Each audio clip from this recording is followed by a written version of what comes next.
السلام علیکم دوستوں، کیسے سبھی لوگ؟ Welcome to my channel. میرا نام ہے سفیان خان اور آپ دیکھ رہے ہیں انفارمیشن بائی سفیان چینل۔ دوستوں، آپ کے ساتھ میں حاضر ہوں ایک اور ویڈیو کے ساتھ، اور آج ہم بات کرنے والے ہیں ابن البیتار کے بارے میں۔ باقی انفارمیشن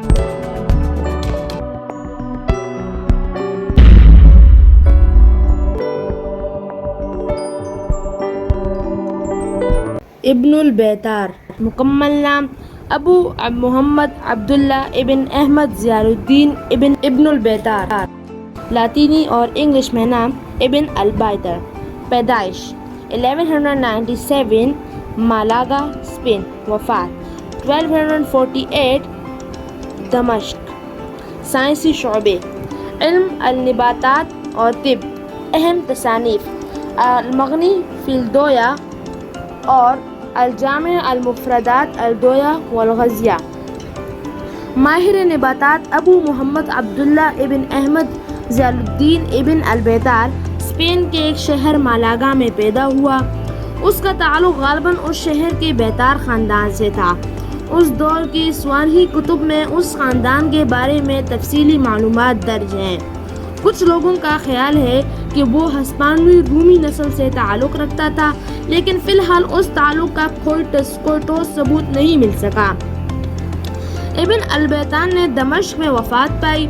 وہ جڑی بوٹیوں اور نباتات کے علوم پر گہری نظر رکھتا تھا اور یہی اس کی شہرت کا باعث بنی۔ ابن البیتار نے ابتدائی تعلیم اسپین کے ایک شہر اشبیلیہ میں حاصل کی۔ یہاں وہ اپنے اساتذہ ابو عبداللہ عباس النباتی، عبداللہ ابن صالح اور ابو الحجاج کے ہمراہ اس شہر کے گرد 2 نواح سے پودے جمع کیا کرتا تھا۔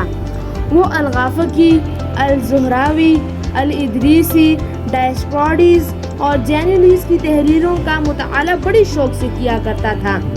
1220 کے لگ بھگ ابن البیتار نے بلاد شرقیہ کی طرف ہجرت کی اور شمالی افریقہ سے ہوتے ہوئے 1224 میں ایشیائی کوچک اور شام کا بحری سفر کیا۔ آخر کار وہ قاہرہ میں سکونت پذیر ہوا۔ مصر میں اس وقت ایوبی خاندان کے بادشاہ الکامل کی حکومت تھی۔ ابن البیتار نے اس کی ملازمت اختیار کر لی۔ وہ اس ایوبی سلطان کے دربار میں ماہرین نباتات کا افسر اعلیٰ مقرر ہوا اور الکامل کے بیٹے اور جانشین کا صالح کے عہد میں بھی اسی عہدے پر کام کرتا رہا۔ ابن البیتار نے اپنے شاگردوں اور ساتھیوں کے ہمراہ کبھی کبھی عرب، فلسطین، شام اور عراق کا سفر کیا کرتا تھا۔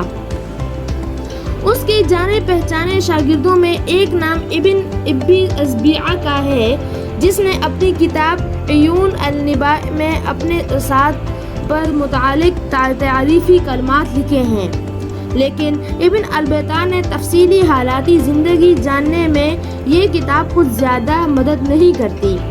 ابن البیتار نے 2 کتابیں یادگار چھوڑی ہیں۔ یہ کتابیں اس کی تمام عمر کی تحقیقات اور مشاہدات کا نچوڑ اور اس کی عالمگیر شہرت کا باعث ہیں۔ ان 2 کتابوں کے عنوانات المغنی فی الدویہ المفردہ اور الجامع المفردات الدویہ والغزیہ ہیں۔ پہلی کتاب یعنی المغنی سلطان صالح کے نام منسوب ہے اور اس میں مختلف امراض کے لیے موضوع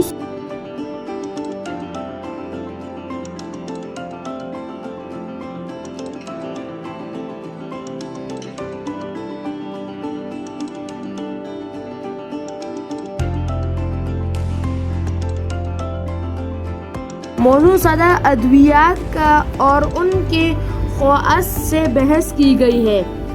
اسے اعضائی موافع کے اعتبار سے ایک سہلی شکل میں طبیبوں کے استعمال کے لیے مرتب کیا گیا ہے۔ دوسری کتاب یعنی الجامع میں حیوانات، نباتات اور معدنیات کے ذریعے معالجے تقریباً 1400 سہلی نسخوں کے حروف کو تہجی کے اعتبار سے ترتیب دیا گیا ہے۔ اس کتاب کی ترتیب میں ابن البیتار نے اپنے تجربات کے علاوہ اندازاً 150 یونانی اور عرب ماہرین موضوع سے بھی استفادہ کیا۔ ان ماہرین میں الرازی اور ابن سینا کا نام بھی شامل ہے۔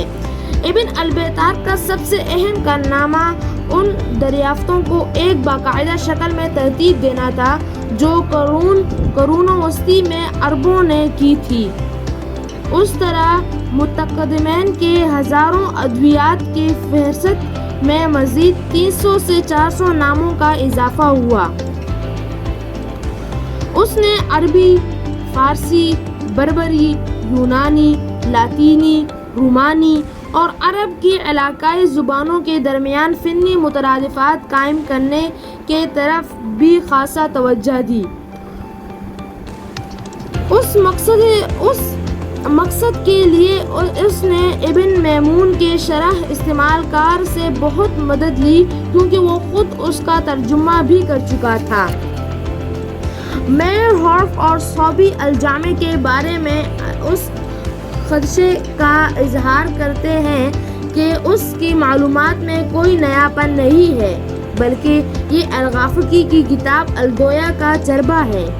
الغافقی اس کتاب کا ابن البیتار نے 200 سے زیادہ جگہوں پر حوالہ دیا ہے۔ متذکرہ مستشرقین نے اپنے جس شعبے کا اظہار کیا ہے اس پر اعتبار کرنا مشکل ہے۔ اس کی ایک وجہ تو یہ ہے کہ ازمان و وسطی کا علمی دیانتداری کا تصور موجودہ دور کے مقابلے میں مختلف تھا۔